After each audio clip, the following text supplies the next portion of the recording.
BA part द्वितीय वर्ष के विद्यार्थियों को आज का सुप्रभात, नमस्कार। पूर्व में हमने महाकवि कालिदास की भाषा शैली, रस व्यंजना, प्रकृति चित्रण एवं अलंकार योजना के विषय में हम विचार विमर्श किया था और हमने उस समय उनकी भाषा शैली, समाहार शक्ति और ध्वन्यात्मकता के विषय में अध्ययन भी कर चुके थे। फिर भी हम उनके विषय में थोड़ा हमें पूर्व जानकारी हमें और ले लेनी चाहिए कि महाकवि कालिदास की जो शैली है, वास्तव में वो उनकी जो शैली है अत्यंत सशक्त, विकसित एवं परिष्कृत है। शब्दों का रसानुकूल मधुर प्रयोग है। उनके काव्य में वाक्य छोटे छोटे होते हुए भी वे अपने आप में पूर्ण हैं।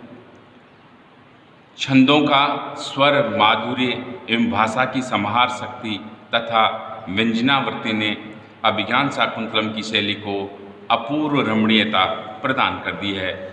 इस प्रकार ये जो भाषा शैली के विषय में हमने पूर्व में अध्ययन कर चुके थे, उसके विषय में थोड़ी सी जानकारी हमने ली है।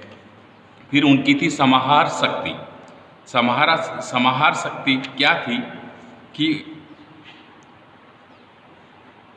वे समाहार शक्ति, वे किसी भाव का अवसर रहते हुए भी लंबा चौड़ा वर्णन नहीं करते, अपितु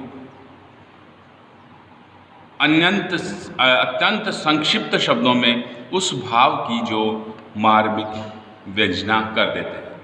अर्थात महाकवि कालिदास में ऐसी समाहार शक्ति है कि किसी भाव का अवसर रहते हुए भी लंबा चौड़ा वर्णन नहीं करते, अपितु अत्यंत संक्षिप्त शब्दों में उस भाव की मार्मिक व्यंजना करते हैं। ये जो समाहार शक्ति है उनके अंतर्गत महाकवि कालिदास की शैली में पाई जाती है।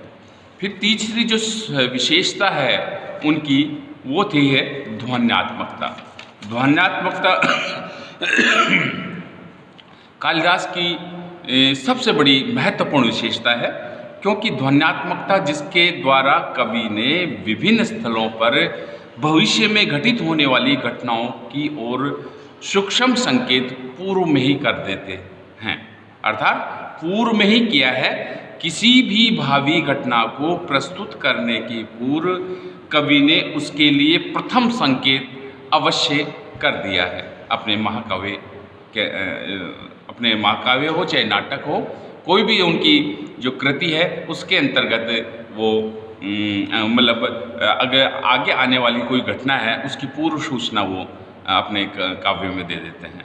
इसलिए ये ध्वन्यात्मकता के नाम से उनकी ये जो विशेषता है, महत्वपूर्ण विशेषता है, वो जाने जाते हैं। अर्थात वे शाकुंतलम नाटक में आगे क्या होने वाला है उसकी पूर्व सूचना वो संक्षिप्त शब्दों में दे जाते हैं कि आगे ऐसा होगा। जैसे दुर्वासा ऋषि ने उसको श्राप दिया और फिर उसकी निवृत्ति का भी उपाय बता देना है, तो संक्षिप्त, और फिर उसके बाद में वो अपने सामान्य स्थिति में हो जाते हैं। और महाकवि कालिदास ने शाकुंतलम में ऐसे नाटक में अनेक स्थल हैं जहाँ पर ऐसे वर्णन हमें देखने को मिलते हैं। अब उनकी थी रस व्यंजना। रस व्यंजना के विषय में भी हमने अध्ययन नहीं किया था और आज हम उस रस व्यंजना के विषय में अध्ययन करेंगे कि महाकवि कालिदास ने अपने अभिज्ञान शाकुंतलम नाटक में मूलतः रस व्यंजना के विषय में क्या प्रयोग किया है उसके विषय में अध्ययन करेंगे। कालिदास मूलतः एक श्रृंगारिक कवि हैं, पर श्रृंगार के विषय में कवि का दृष्टिकोण थोड़ा सा अलग हट करके भिन्न तरह का है। उनके तीनों ही नाटक इसी प्रकार के भिन्न दृष्टिकोण को लेकर के चलते हैं। पिछले दो नाटकों में आयुष तथा भरत की पात्र योजना कर एवं शाकुंतलम में सार्वदमन की उत्पत्ति दिखलाकर कवि ने पुत्रोत्पत्ति को ही सफल श्रृंगार माना है। अर्थात कालिदास ने श्रृंगार किसे माना है कि जब तक संतान उत्पत्ति नहीं होती है उसको श्रृंगार ही कहा जाएगा। जब तक संतान उत्पत्ति नहीं होती है तब तक श्रृंगार माना ही नहीं जाएगा। कवि की दृष्टि में पुत्रोत्पत्ति रहित श्रृंगार केवल वासना है, यानी कि वो प्रेम नहीं है। प्रेम तो अलग दृष्टिकोण है। इसीलिए तो कहा है कि उनका भिन्न दृष्टिकोण है कि कवि की दृष्टि में पुत्रोत्पत्ति रहित जो प्रेम है वो केवल वासना है, और जिसमें संतान उत्पत्ति होती है वही प्रेम श्रृंगार कहलाता है। उनका लक्ष्य प्रजाए गृहे मेदिनाम, कालिदास की प्रणय की सार्थकता विवाह में और विवाह की सार्थकता संतानोत्पत्ति में बतलाई है। वे असफल एवं इंद्रिय श्रृंगार को वासना कहते हैं और हेय दृष्टि से मानते हैं, और इसी आदर्श श्रृंगार का वर्णन अभिज्ञान शाकुंतलम नाटक में है। यद्यपि इस नाटक में प्रधान रस श्रृंगार तथा अन्य वीर, वात्सल्य, करुण, अद्भुत, शांत आदि रसों का भी यथास्थान वर्णन मिलता है, क्योंकि वे सब श्रृंगार के अंग के रूप में संयोजित किए हैं। अब श्रृंगार के भी दो पार्ट हैं, एक संयोग श्रृंगार है, एक विप्रलंब, और दोनों पक्षों का वर्णन अभिज्ञान शाकुंतलम नाटक में उन्होंने बखूबी अच्छी तरह से किया है। श्रृंगार के बाद मूल जो मुख्य रस है इसके अंतर्गत है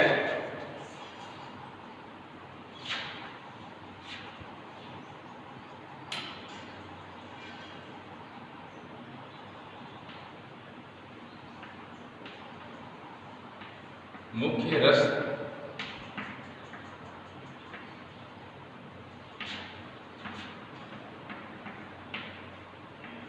श्रृंगार रस।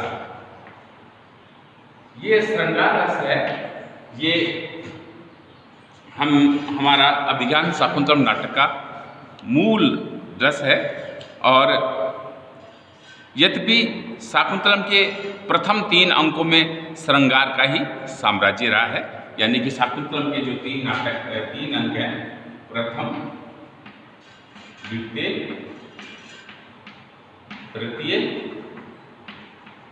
इन तीनों अंकों में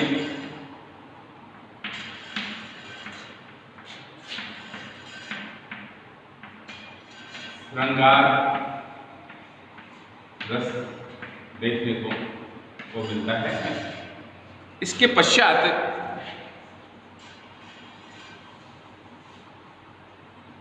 प्रथम अंक में राजा के सर निपात के भय से भागते हुए मृग के दृश्य में तथा गज द्वारा किए गए विध्वंस के वर्णन में भयानक रस का भी वर्णन हुआ है।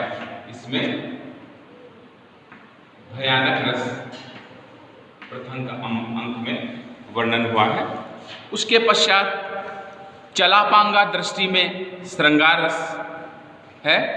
द्वितीय अंक में विदूषक की उक्तियों में हास्य रस है।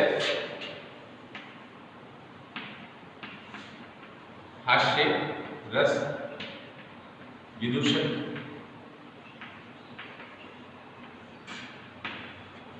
उसके पश्चात तृतीय अंक में श्रृंगार रस के दोनों पक्षों का तथा राक्षसों के द्वारा उपस्थित विघ्न वर्णन में भयानक रस का सुंदर चित्रण मिलता है। जो तीसरा जो अंक है इसमें श्रृंगार के दो पार्ट हैं, श्रृंगार के संयोग अर्थात और विप्रलंब, और साथ में इसमें भयानक रस का भी पार्ट हमें पुट देखने को मिलता है। चौथे अंक में आकाशवाणी एवं वनदेवता द्वारा प्रदत्त वस्त्र आभूषण वर्णन में यद्यपि अद्भुत रस है, पर इस अंक में प्रधानता करुण रस की है। अर्थात चतुर्थ में मुख्य रूप से तो करुण रस है, लेकिन इसमें अद्भुत रस भी है।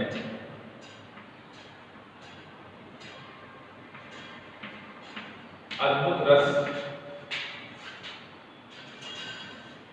भी है। उसके पश्चात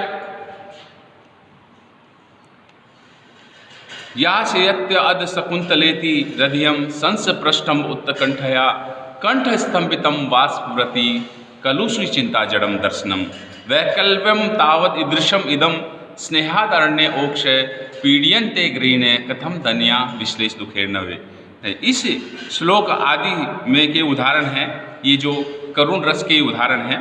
संपूर्ण अंक करुण रस से आप्लावित है। ये जो संपूर्ण है, चौथा अंक है, वो करुण रस से परिपूर्ण है।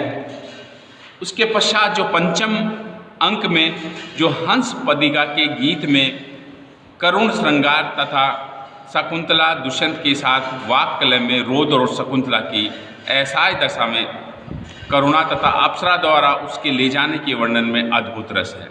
यानी कि पांचवें अंक में कौन कौन से अंक रस हैं? पंचम अंक, इसमें करुण रस है। करुण के अलावा रौद्र रस भी है। रौद्र के अलावा अद्भुत रस भी है।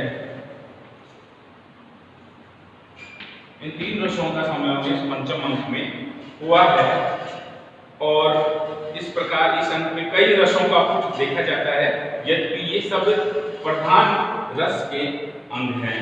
और छठे अंक में, षष्ठ अंक में करुण और श्रृंगार दोनों का पूर्ण परिवार देखा जाता है। इसमें करुण और श्रृंगार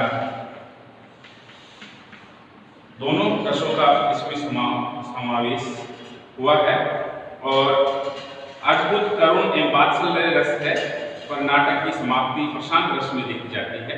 इसमें अंत में, सातवें अंत में वात्सल्य रस,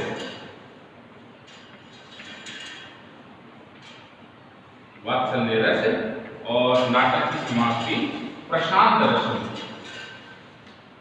प्रशांत रस में इन्होंने इस प्रकार महाकवि कालिदास ने अंकों के अनुसार ये रस जैसे भाव आए हैं वैसे वैसे रसों का वर्णन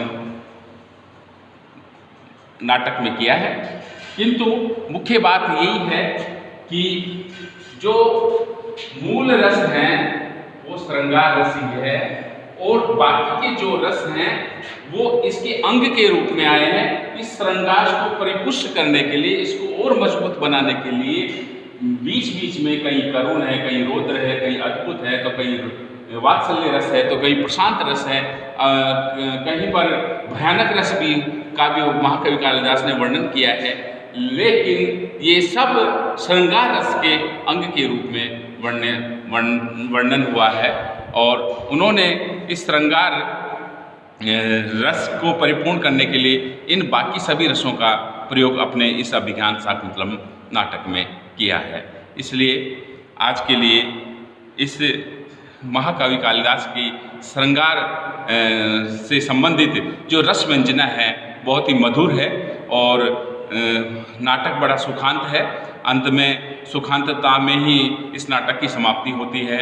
आज के लिए इतना ही पर्याप्त है। थैंक यू, धन्यवाद।